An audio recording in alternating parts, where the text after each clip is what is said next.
इतवार कार्यक्रम हो रहा है। मैं पहली बार शामिल हो रहा हूँ उसमें और मैं अखिलेश भैया, नीलू जी, गगन जी और तमाम जो टीम है इनकी उनको एक बार बधाई देना चाहता हूँ कि ये जो कार्यक्रम कर रहे हैं वो साहित्य के लिए भी और इन जनरल जो नए साहित्यकार आना चाहते हैं इस फील्ड में, लिखना चाहते हैं, लिखते हैं लेकिन कॉन्फिडेंस नहीं है, उनके लिए एक बड़ा मौका है। मंच पे जितने लोग हैं सबको मैं प्रणाम करता हूँ। छोटी सी कथा है, लघु कथा कहिए आप इसको। मेरा अनुभव भी है ये, तो थोड़ा सा कुछ गलती हो जाए तो पहले से ही माफ़ी मांग लेता हूँ मैं। शीर्षक है झूठी अम्मा।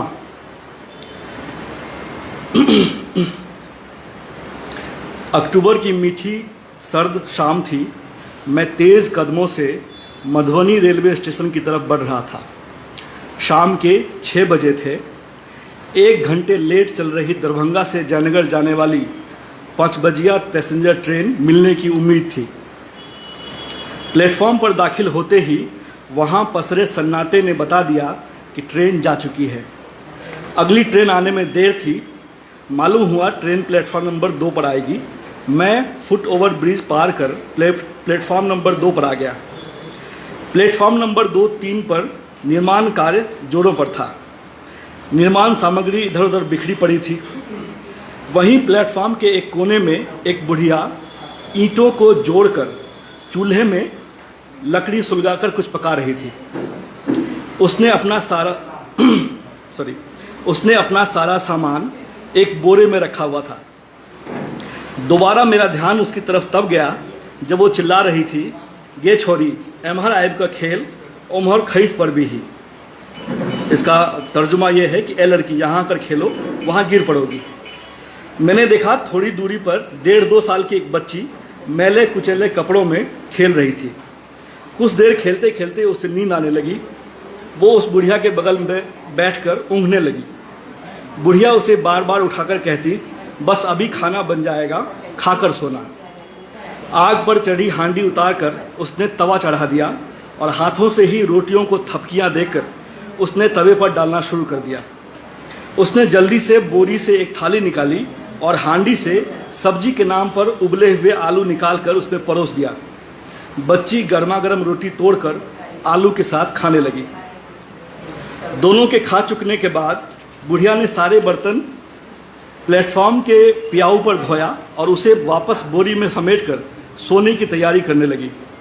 बोरी से एक प्लास्टिक निकालकर वहीं बिछा दिया और बच्ची को उस पर सुला दिया। एक रस्सी निकाली और बच्ची के हाथ में बांध दिया। उसका एक सिरा अपने हाथ में बांधकर सो गई। उन दोनों को देखकर अब तक मेरे मन में कई सवाल उठने लगे। आखिर कौन है ये दोनों? बच्ची के माँ बाप कहाँ हैं?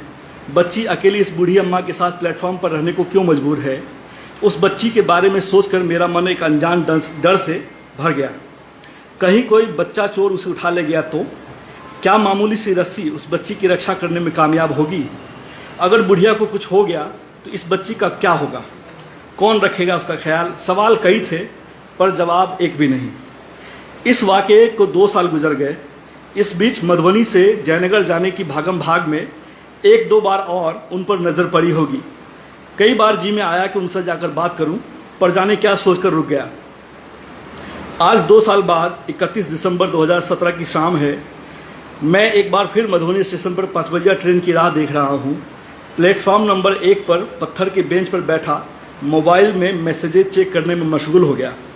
इतने में महसूस हुआ कि भीख मांगती एक आवाज़ पास आ रही है। थोड़ी देर बाद ही वो आवाज़ बिल्कुल पास आकर खड़ी हो गई। मैंने नज़र उठाकर देखा, वही बुढ़िया खड़ी थी। वो गिड़गिड़ाती आवाज़ में खाने के लिए पैसे मांग रही थी। मैंने देखा अभी भी उसके कंधे पर एक प्लास्टिक की बोरी टंगी थी और उसके साथ करीब 4 साल का एक लड़का खड़ा था। लड़के ने फुल पैंट और नीले रंग का स्वेटर पहना हुआ था, लेकिन पैर नंगे थे। उसे देखते ही मुझे उस बच्ची का ख्याल हो आया। मैंने पर्स से 20 रुपये का नोट निकाला और बुढ़िया के हाथ में रख दिया। 20 का नोट देखकर उसकी आंखों में चमक आ गई। उसने फौरन मेरे सर पर हाथ रखकर आशीर्वादों की बौछार लगा दी। मैंने अपनापन दिखाते हुए कहा, मैंने आपको कई बार देखा है यहाँ। उसने फौरन पूछा, क्या मैं आसनसोल का हूँ? मैंने कहा नहीं, मेरा घर जयनगर है। उसके सवाल से लगा कि शायद वो आसनसोल की है। मैंने आगे पूछा कि वो जो एक बच्ची थी आपके पास, वो नज़र नहीं आ रही, कहाँ है वो? ये सवाल सुनते ही बुढ़िया थोड़ा संभल गई। कुछ पल रुककर बोली, यहीं कहीं खेल रही होगी। मुझे उसका जवाब थोड़ा अटपटा लगा। खैर, मैंने उसके साथ खड़े लड़के की तरफ इशारा करते हुए पूछा, ये कौन है? उसने कहा, मेरा पोता है गोलू। मैंने अपने बैग से एक चॉकलेट निकालकर गोलू की तरफ बढ़ा दिया। बच्चा उसे हाथ में लेकर निहारने लगा। बुढ़िया अपनी धुन में सुनाई जा रही थी कि कैसे वो एक बार दरभंगा से लौट रही थी तो कुछ उचक्कों ने उसकी बोरी छीन ली, जिसमें खाना पकाने के लिए कुछ बर्तन और राशन का सामान था। तब से वो खाना नहीं बनाती, भीख मांगकर पैसे जुटाती है और सड़क किनारे सस्ते होटल में जाकर पेट भर लेती है। वो लगातार बड़बड़ा रही थी, लेकिन मेरा मन उस बच्ची के बारे में सोचकर उद्विग्न हो रहा था। आखिर कहाँ गई होगी वो बच्ची? कहीं कोई उसे छीन तो नहीं ले गया, कहीं उसे कुछ हो तो नहीं गया। मेरे मन का वहम अब शक में बदलने लगा था। कहीं इस बुढ़िया ने उसे किसी के हाथों बेच तो नहीं दिया, उसकी जगह कोई और बच्चा ले आई हो। कहीं ये बच्चा चोर गिरोह की सरगना तो नहीं। चॉकलेट खाते खाते उस बच्चे ने पानी की फरमाइश की। अम्मा पानी दो। बुढ़िया ने बोरी से एक बोतल निकाली और पास के प्याऊ से पानी लेने चली गई। मेरा मन अब उस लड़के को लेकर भी चिंतित होने लगा। इसी उधेड़ बुन में मेरी निगाह उस पर गई जो अभी तक बड़ी सावधानी से चॉकलेट के छोटे छोटे टुकड़े काटकर खा रहा था। मुझसे निगाह मिलते ही वो हंसा और पास आ गया।